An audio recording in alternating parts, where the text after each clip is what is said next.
Hello दोस्तों, स्वागत है आप सभी का आपके अपने YouTube channel M award point पे। यहाँ पर प्रैक्टिस सेट नंबर 10 है, जो कि एसएससी जीडी परीक्षा के लिए इससे पहले के प्रैक्टिस सेट चैनल पर डाले जा चुके हैं। यदि आपने अभी तक नहीं देखे हैं, देख लीजिए और अपनी तैयारी को और भी मजबूत बनाइए। तो शुरू करते हैं आज का प्रैक्टिस सेट। देखिए, क्वेश्चन है पहला, निम्नलिखित में से कौन सी उत्तर आकृति प्रश्न आकृति की श्रृंखला को पूरा करती है, यानी क्वेश्चन मार्क के स्थान पर क्या आएगा। तो देखिए, गौर से देखते हैं इसे। देखिए, पहले त्रिभुज आपका यहाँ पे था, फिर अगली आकृति में कहाँ पहुंच गया, इस कोने पे पहुंच गया, फिर उससे अगली आकृति में ये इस कोने पे पहुंच गया। तो जो नेक्स्ट आकृति होगी उसमें त्रिभुज कहाँ पहुंचेगा, ये इस कोने पे, यानी कि इस साइड में आपको त्रिभुज आना चाहिए। ठीक है, ऑप्शन चेक करते हैं। यहाँ पे भी है, इस साइड में, यहाँ पे भी है, यहाँ पे भी है और यहाँ पे भी है। क्लियर, यानी चारों ही आकृति में आपका त्रिभुज क्या है, इस कोने में ही है। अब त्रिभुज की दिशा देख लेते हैं। पहले त्रिभुज ऊपर था, फिर इसकी पहले नोक इसके ऊपर थी, फिर इधर गई, फिर आपकी नीचे को आई, तो आप किधर जाएगी, आपकी इधर जाएगी। ठीक है, किधर जाएगी, इस दिशा में जाएगी। इसकी जो ऊपर वाला जो कोना था वो किधर जाएगा, वो इस दिशा में जाएगा। चेक कर लेते हैं। ये तो नीचे है, ये ऊपर है, ये इधर है और ये आपका इस दिशा में है। तो ऑप्शन नंबर जो बी है वो इसको सेटिस्फाई कर रहा है। ठीक है, ऑप्शन नंबर बी ही आपका क्या है, राइट आंसर। अगला क्वेश्चन देखते हैं। उस विकल्प का चयन करें जो तीसरे पद से उसी प्रकार संबंधित है जो पहला दूसरे से है। ठीक है, तो देखिए, जी आई के एफ एच जे, जी से एक कम करेंगे कितना आएगा, एफ आएगा। आई से एक कम करेंगे कितना आएगा, एच, और के से एक कम करेंगे तो जे आएगा, यानी माइनस के वन हो रहा है तीनों में। तो ओ से एक कम करेंगे कितना आएगा, एन, क्यू से एक कम करेंगे तो पी, एस से एक कम करेंगे तो आर, यानी N P R, option number B. Next है, आपको बताना है क्वेश्चन मार्क के स्थान पर क्या आएगा, A N D Q G T J W. तो नेक्स्ट क्या आएगा, देखिए, एक के बाद में क्या आया आपका डी, यानी प्लस के 3 हुआ है, फिर डी, जी आया प्लस के 3, जे प्लस के 3, आगे भी क्या होगा, प्लस 3 होगा। जे में जब प्लस 3 करेंगे तो कितना आएगा आपका जे, यानी कि 10 प्लस 3 13, 13 किसका होता है, तो एम का होता है। यानी पहला लेटर क्या आएगा, पहला लेटर आएगा आपका एम आएगा, यानी कि ये दोनों ऑप्शन नहीं है। इसको चेक करते हैं। एन, एन के बाद क्या है, क्यू, यानी प्लस 3 हुआ है, यहाँ पे भी प्लस 3 हो रहा है और यहाँ पे भी प्लस 3 हो रहा है। तो डब्लू में जब तीन तीन को ऐड करेंगे तो 23 प्लस 3 कितना होता है, 26, 26 नंबर किसका होता है, जेड का। यहाँ पे क्या आएगा आपका, जेड, जो कि आपका ऑप्शन नंबर सी में दिया हुआ है। क्लियर, नेक्स्ट देखिए, दिए गए विकल्पों में से 3 विकल्प एक निश्चित तरीके से समान है, हालांकि एक विकल्प अन्य 3 की तरह नहीं है, तो उस विकल्प का चयन करें जो अन्य से अलग है। ठीक है, U S T, Q M O, L H H J, E I G. Clear,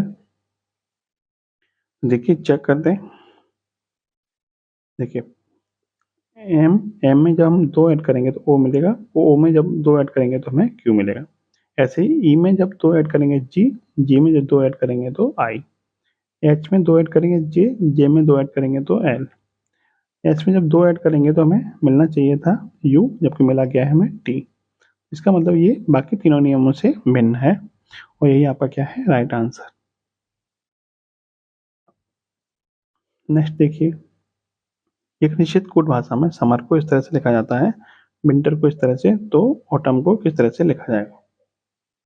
इस वाले से ये वाला कोड कैसे बना है, तो पहले वाले को सेम रखा गया है और दूसरे वाले की क्या कर दी है, नंबरिंग।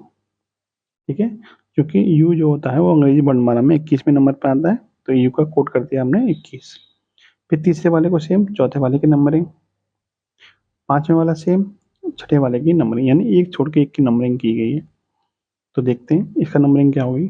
तो ए का तो ए आ जाएगा, यू का 21, टी का टी आएगा और यू का फिर 21 आएगा। एम का आना चाहिए एम, जबकि यहाँ पे है क्या, एन, तो ये तो गलत हो गया। और ए के बाद में कितना चाहिए, 21 आना चाहिए, तो ये भी गलत है। और फिर कितना आना चाहिए, और 21 के बाद में क्या आना चाहिए, टी आना चाहिए था, तो यहाँ पर टी है नहीं, यू है, तो ये भी गलत है। इसको चेक कर लेते हैं। ए के बाद में ए, फिर 21, टी का टी, यू का 21, एम का एम और एन का 14, यानी कि जो ऑप्शन नंबर सी है वो सही कोड दर्शा रहा है। क्लियर, नेक्स्ट क्वेश्चन देखिए। एक ग्लाइडर उत्तर पूर्व में 10 किलोमीटर उड़ा। ठीक है, मान लीजिए आपकी डायरेक्शन है, ये पूरब होता है, ये पश्चिम, ये उत्तर होता है, ये दक्षिण होता है। उत्तर पूर्व में कितना उड़ा, तो 10 मीटर उड़ा। ठीक है, 10 किलोमीटर उड़ा। फिर वह 90 डिग्री बाईं ओर मुड़ता है, 90 डिग्री इसको बाईं ओर घुमा देते हैं। ठीक है, फिर और 5 किलोमीटर उड़ा। कितना उड़ा है, 5 किलोमीटर। ये कितना उड़ा, 10 किलोमीटर। फिर वह 40 डिग्री अपने दाईं ओर मुड़ता है, 40 डिग्री मुड़ेगा। तो देखिए, जब दाईं ओर मुड़ेगा तो पूरा 90 मुड़ेगा, लेकिन वो कितना मुड़ा है, तो 40 डिग्री मुड़ा है। इसका हम लोग किस दिशा में, लगभग लगभग आपकी ये दिशा हो जाएगी। अब और 10 किलोमीटर उड़ता है। ठीक है, कितना उड़ता है, 10 किलोमीटर।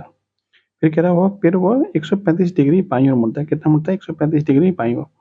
देखिए, जब यहाँ से बाईं ओर मुड़ेगा तो ये तो आपका 90 डिग्री हो जाएगा, और 90 प्लस 45 यानी कि ये वाली दिशा। कितना हुआ, ये वाली दिशा। तो यानी कि वो किस दिशा में उड़ रहा है, तो ये वाली दिशा में उड़ रहा है।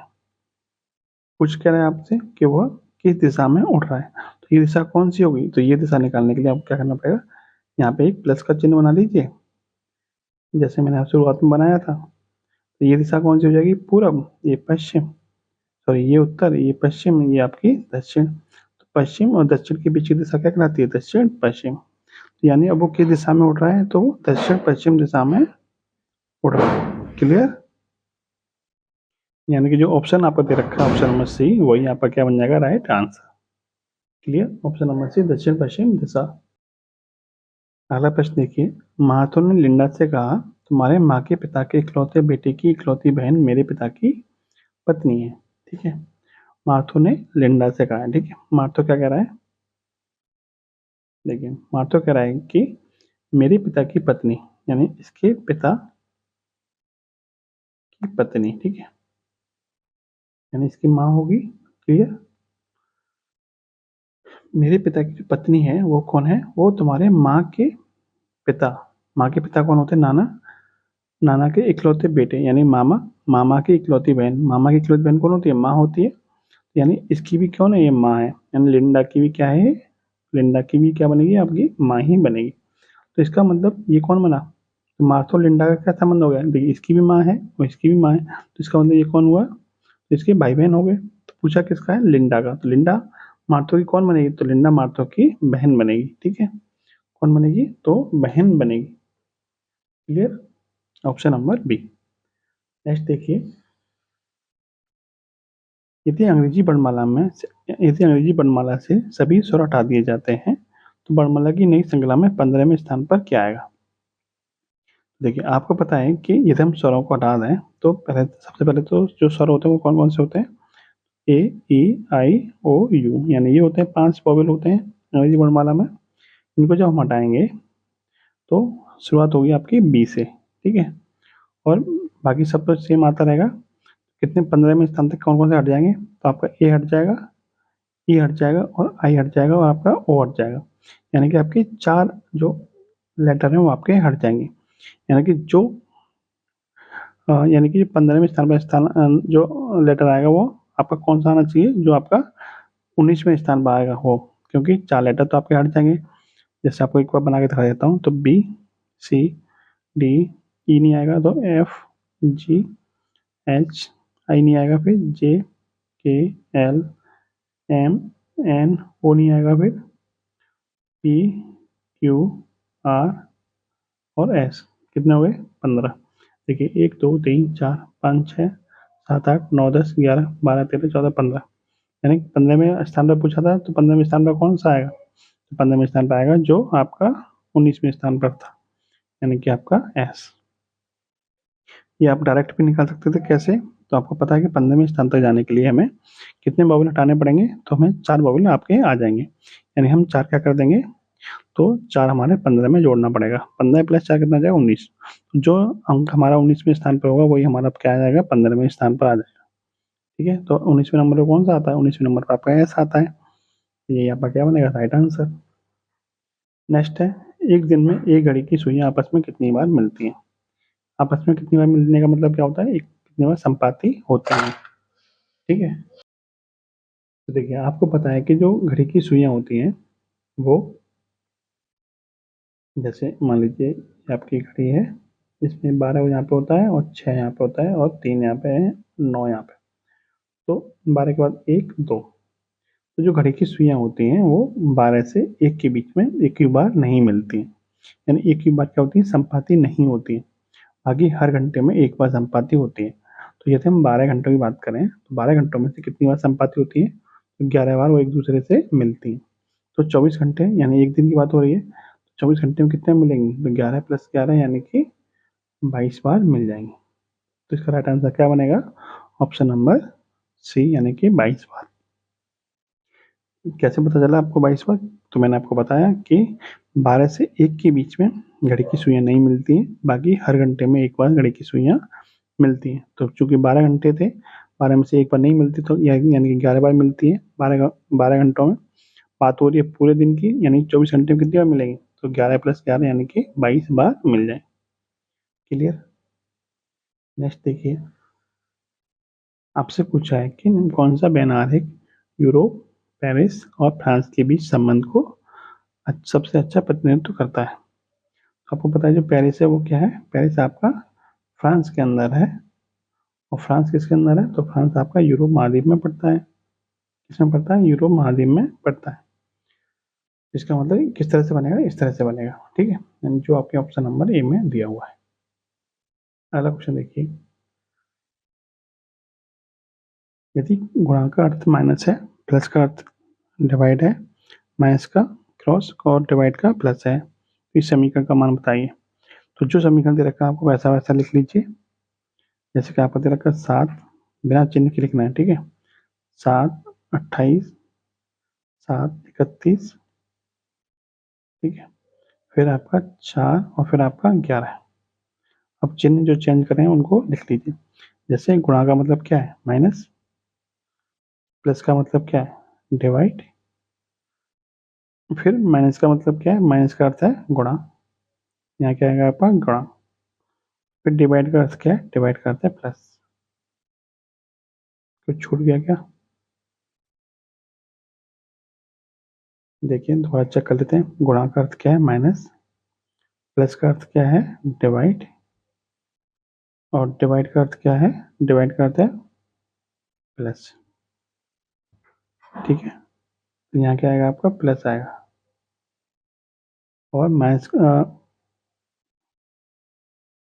डिवाइड का अर्थ क्या है, डिवाइड का अर्थ है प्लस, यहाँ तो आपका प्लस आ जाएगा, और माइनस का अर्थ क्या है, माइनस का अर्थ है गुणा, यहाँ आपका गुणा आ जाएगा। क्लियर, इस तरह से आपको लिख लेना है। अब इसको बोनस नियम के हिसाब से सॉल्व करना है, सॉल्व कर लीजिए। सबसे पहले हम भाग करेंगे, तो 28 में जब 7 का भाग करेंगे कितना आएगा, 4 आएगा, यानी कि 7 माइनस के 4, प्लस है, प्लस लिख लीजिए। फिर क्या नंबर आएगा, गुणा का, तो 31 × 4 कितना होता है, 124 होता है। फिर जो प्लस है उसको प्लस रहने दीजिए। अब हमने भाग भी कर लिया, फिर गुणा कर लिया। अब नंबर किसका आएगा, जोड़ का, तो जोड़ लीजिए। तो प्लस वाली संख्या को जोड़ लीजिए, तो 124 + 11 135, प्लस 7 142, माइनस का कितना है 4, 142 में 4 घटाएंगे कितना आएगा 138। इसका राइट आंसर क्या बनेगा, ऑप्शन नंबर है 138। क्लियर। नेक्स्ट क्वेश्चन देखिए, 8 मित्र हैं ABCDEFG, एक गोल मेज की चारों ओर इसी क्रम में बैठे हैं, ठीक है, जिस क्रम में बोला गया उसी क्रम में बैठे हैं। तो इनको बैठा लेते हैं पहले। कितने लोग हैं, 8 लोग।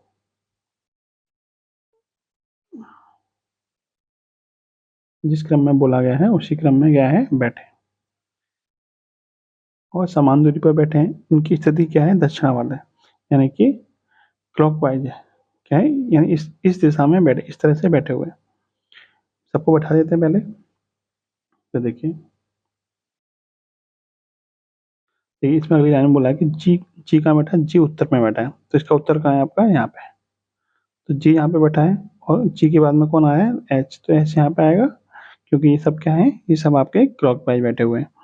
तो जी के बाद में एच है, और फिर जी से पहले एफ है, फिर आपका ई है, फिर आपका डी है, फिर सी है, फिर बी है, और फिर आपका ए है, यानी इस तरह से ये बैठे हुए।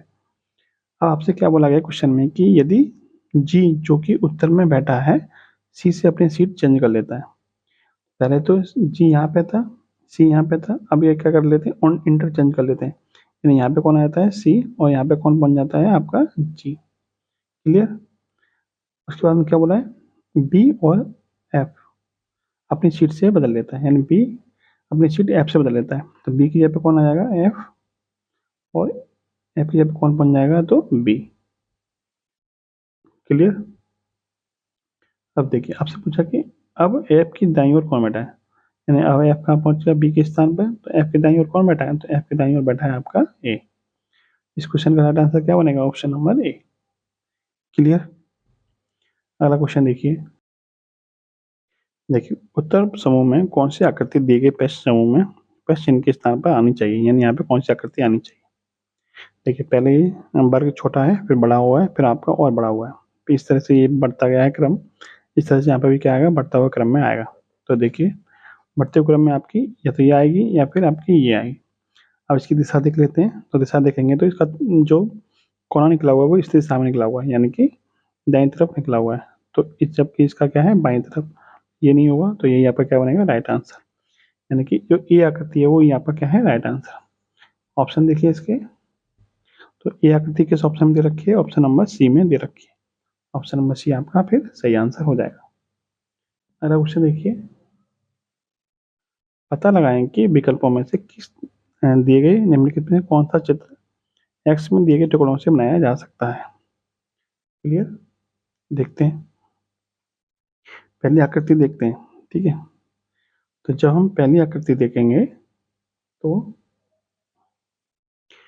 देखिए इसमें पहले आप ऑप्शन नंबर बी से शुरू करिए। ठीक है, देखिए जब हम बी से चेक करेंगे, जब इस तरह से आकृति जो दे रखी हो ना, तो आपको ये सोचना होता है कि इसमें से कौन सा आकृति नहीं बन सकती, तो इस तरह से आपका आंसर जो होगा वो आपका जल्दी निकल कर आ जाएगा। तो जब हम ऑप्शन नंबर बी पर नजर डालेंगे तो देखिए ये जो आपका त्रिभुज है ये आपको ये दिखाई दे रहा है, लेकिन ये जो आपका जो त्रिभुज है ये वाला बड़ा वाला, ये आपको इसमें कहीं भी दिखाई नहीं दे रहा है, तो ये आकृति आपकी नहीं बनेगी। इसको चेक करिए, तो देखिए इसके दोनों जो सिरे हैं इस वाले के दोनों के क्या है, बिल्कुल सीधी रेखा में है, जबकि इसका सिरा क्या है, इसका सीधी रेखा में है, लेकिन यहाँ पे क्या है, टेढ़ी रेखा में है, तो ये भी आकृति नहीं बनेगी। इसके बाद चेक करें कि इसको देखें तो इसमें भी आपका क्या है, ये सीधी रेखा में है, ठीक है, और यहाँ पे क्या है, टेढ़ी रेखा में है, तो ये भी आकृति आपकी नहीं बनेगी। इसको चेक करते हैं, जब हम इसको चेक करते हैं ये त्रिभुज आपका ये वाला मिल जाएगा, और ये जो तिरछी आकृति है ये वाली आपकी ये रही, ये आकृति आपकी ये वाली हो जाएगी, ये आकृति आपकी ये वाली हो जाएगी। ठीक है, और इसके बाद में ये वाली आकृति आपकी ये हो जाएगी, और ये वाली आकृति आपकी ये हो जाएगी। देखिए पूरी तरह से तो आपकी ये वाली आकृति भी इससे मैच नहीं कर रही है, लेकिन और ऑप्शन के हिसाब से आपकी ये वाली आकृति क्या हो जाएगी, ठीक हो जाएगी। जबकि यदि आपको एक्यूरेट निकालना हो तो आपको जब आप गौर से देखेंगे तो आपको ये वाली आकृति इसमें कहीं भी नहीं मिलेगी, लेकिन आप अंदाजा लगा कर निकाल सकते हैं कि जो ये वाली आकृति है वो आपकी ये मान सकते हैं इसको। ठीक है, इस वाली आकृति को ये मान सकते हो, इस वाली आकृति को ये मान सकते हो, ये आपका ये हो जाएगा, ये वाली आकृति आपकी ये वाली हो जाएगी, ये आपकी ये हो जाएगी, और ये जो छोटा वाला है वो आपका ये हो जाएगा। ठीक है, बाकी चारों ऑप्शन की तुलना, तीनों ऑप्शन की तुलना में ये ऑप्शन आपका ज़्यादा ठीक है। अगला क्वेश्चन देखिए। देखिए नीचे कुछ अक्षर दिए गए हैं और प्रत्येक अक्षर एक संख्या से जुड़ा है। उत्तर में दी गई संख्याओं के मेल का चयन करें जिनसे तदनुसार व्यवस्थित किए गए अक्षरों से एक सार्थक शब्द बनेगा। तो देखिए इस तरह का मैंने क्वेश्चन अब तक आपको 8 प्रैक्टिस सेट में 9 प्रैक्टिस सेट में करा चुका हूँ, और इस क्वेश्चन का आंसर आपको कमेंट बॉक्स में बताना है। जो मैंने आपको ट्रिक बताई उसी ट्रिक को फॉलो करते हुए इस क्वेश्चन का आंसर आपको देना है। ठीक है, नेक्स्ट देखिए, नीचे दी गई आकृतियों में से किसका दर्पण प्रतिबिंब और जल प्रतिबिंब दोनों मूल आकृति के समान होंगे। जब हम दर्पण प्रतिबिंब की बात करते हैं, दर्पण प्रतिबिंब आकृति के दाईं ओर लगता है और जल प्रतिबिंब आकृति के नीचे लगता है। ठीक है, दोनों ही कंडीशन में क्या आना चाहिए, सेम आना चाहिए। तो आप ऐसी आकृति ढूंढिए जो बिल्कुल मतलब चाहे उल्टा कर दीजिए सीधा कर दीजिए, दोनों आकृति दोनों ही कंडीशन में क्या होगी, वो सेम होगी। तो देखिए जब हम इसका दर्पण प्रतिबिंब, जब इसका हम जल प्रतिबिंब बनाएंगे तो जो आपका सिरा ऊपर निकला हुआ वो आपका नीचे बन जाएगा, तो मूल आकृति के समान नहीं रहेगा। क्लियर। तो जब इसका निकालेंगे दर्पण प्रतिबिंब तो इसका जो ऊपर वाला सिरा है वो नीचे जाएगा, तो ये भी आपका नहीं सेम रहेगा, और ऐसे ही इसका ऊपर वाला सिरा नीचे जाएगा, तो ये भी आपका सेम नहीं रहेगा। इसका ऊपर वाला सिरा नीचे जाएगा तो नीचे वाला ऊपर आएगा, दोनों ही क्या है, सेम है, और दर्पण प्रतिबिंब की कंडीशन में भी ये आपका सेम रहेगा। तो यही आपका क्या बनेगा, राइट आंसर। क्लियर। अगला क्वेश्चन देखिए। रामू एक ऐसा पासा चाहता है जिसमें विपरीत चेहरे पर बिंदुओं की संख्या के बीच का अंतर कितना होना चाहिए? 3 होना चाहिए। नीचे दिए गए विकल्पों में से इस तरह के पासे को पहचानिए। देखिए, या तो आप ऑप्शन सहायता से कर लीजिए, क्योंकि आपको देखो यहाँ कितनी डॉट दे रखे हैं, 2 4 6 7। 7 तो होता ही नहीं है पासे में, ये नहीं होगा। 2 4 6 7 ये भी नहीं होगा। 2 4 6 8 ये भी नहीं होगा। देखिए इसमें क्या है, यहाँ 4 है, यहाँ 5 है, यहाँ 6। एक ही ऑप्शन बचा जो कि आपका राइट आंसर है। दूसरा तरीका क्या है, आपसे बोला है कि जो विपरीत चेहरे हैं उनके बीच में कितना अंतर होना चाहिए? 3 होना चाहिए। यानी एक के विपरीत में क्या होगा, तो एक के विपरीत में 4 होगा, 2 के विपरीत में 5 होगा और 3 के विपरीत में कितना होगा? 6 होगा। तो जो भी विपरीत सिरे होते हैं वो एक साथ आपके दिखाई नहीं देते हैं। इसका मतलब एक के साथ में 4 दिखाई नहीं देगा, 2 के साथ में 5 और 3 के साथ में 6 दिखाई नहीं देगा। इसका मतलब ये तीनों सिरे एक साथ दिखाई दे जा सकते हैं और ये तीनों सिरे एक साथ दिखाई दे जा सकते हैं। क्लियर? तो जब आप इसको चेक करेंगे तो इसमें देखिए 4 दे रखा है, 5 दे रखा है और 6 दे रखा है, तो जो कि आपको एक साथ दिखाई दे जा सकते हैं। लेकिन इनके जो अब विपरीत सिरे वाले हैं वो आपको एक साथ दिखाई नहीं देंगे। Clear? Option number D. Next देखिए, कथन कह रहा है कि सभी कुत्ते क्या हैं? शेर हैं। यानी ऑल डॉग्स आर क्या है? लॉयन है। क्लियर? दूसरा कथन क्या कह रहा है, सभी शेर क्या है? बिल्लियां हैं। यानी ऑल लॉयंस आर क्या है? कैट है। क्लियर? निष्कर्ष देखते हैं। सभी कुत्ते बिल्लियां हैं, तो सभी कुत्ते बिल्लियां हैं। सभी यानी कुछ बिल्लियां कुत्ते हैं, तो कुछ बिल्लियां कुत्ते भी हैं। यानी कि जो दोनों निष्कर्ष हैं वो क्या है आपके? निकल रहे हैं। ऑप्शन नंबर सी। नेक्स्ट देखिए,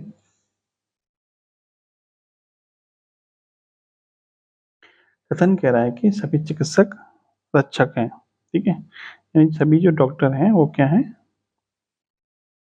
रक्षक हैं। यानी कि रक्षक को हम आर से डिनोट कर रहे हैं। ठीक है, सभी रक्षक क्या हैं आपके? महान है, तो महान को हम ग्रेड कर लीजिए या फिर एम से दर्शा लीजिए, कोई दिक्कत। इसके आधार पर निष्कर्ष देखिए, कुछ रक्षक चिकित्सक हैं, तो कुछ रक्षक चिकित्सक हैं, तो हैं। ऑप्शन नंबर ए ठीक है। सभी चिकित्सक महान हैं, तो सभी चिकित्सक क्या है? महान है। ये भी आपका निष्कर्ष निकल रहा है। इसका भी आंसर क्या बनेगा? Option number C. Clear? Option number C. Last question देखिए इस वीडियो का। आपको बोला है कि प्रश्न आकृति में नीचे दिखाए अनुसार पेपर के टुकड़े को मोड़कर उसमें छेद किए गए हैं। दी गई उत्तर आकृतियों में से यह इंगित करें कि इसे खोले जाने पर क्या यह कैसा दिखाई देगा। तो देखिए आपको क्या करना होता है, जो आपके तीर के निशान दे रखे हैं उसका उल्टा चलना होता है। पहले ये ऊपर और इसको दाएं तरफ से खोलना होता है। ठीक है, तो इसको ऊपर किया गया, इसको फिर नीचे खोलेंगे, तो इसको हम क्या करेंगे, इसको नीचे खोलेंगे। जब इसको नीचे खोलेंगे तो ये आकृति आपकी आधी यहाँ दिखाई देगी। फिर इसको इधर खोला गया तो इसको इधर खोलेंगे तो क्या होगा, ये आकृति आपकी इधर दिखाई देगी। तो ये आकृति आपकी पूरी बन जाएगी इस तरह से। यहाँ पे एक आकृति आपकी इस तरह से बन जाएगी। ठीक है, ये आकृति क्या हो जाएगी आपकी? पूरी हो जाएगी। और जो सेम आकृति आपकी कहाँ दिखाई देगी? नीचे दिखाई देगी, यहाँ पे इस तरह से और इस तरह से। ठीक है, एक जीरो आपका यहाँ पे दिखाई देगा। अब देखिए इस तरह से कहाँ आकृति है आपकी? देखिए इस तरह की आकृति आपकी, ये तो नहीं है, तो ये नहीं होगा, ये भी नहीं है, ये भी नहीं होगा। इन दोनों में से एक हो सकता है। ठीक है, यहाँ पे कितने जीरो? एक जीरो यहाँ पे, एक जीरो आपका यहाँ पे, बिल्कुल बीचों बीच में है, जबकि ये कहाँ है? आपके किनारे पे है, तो ये भी आपका आंसर नहीं होगा। ये ऑप्शन है जो कि आपको इसको सेटिस्फाई भी कर रहा है। क्लियर? यही आपका क्या बनेगा? Right answer. तो ये था आज का प्रैक्टिस सेट। वीडियो आपको कैसी लगी कमेंट बॉक्स में जरूर बताना। जय हिंद, जय भारत।